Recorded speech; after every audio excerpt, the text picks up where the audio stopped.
This painting right here is called Heart. And I just painted in red just to remind myself to have heart and be strong in my passions and what I care about, what I care to produce, and what I love to see in the world. I read something earlier this morning that says, in life, be the change that you wish to see in the world. So, yeah, I put my heart behind what I do in my artwork. I put my heart in my clothes and my fashion. You see my little sword and my little holster.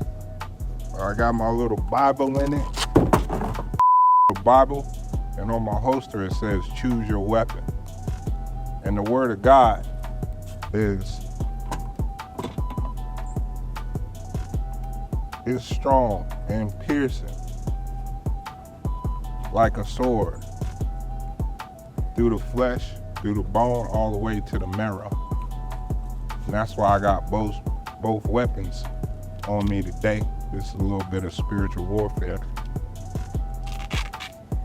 Just letting myself know and the world know that it's time to pick up your word and use it on a daily basis. And it's just as strong as a sword. So put the truth in your mouth.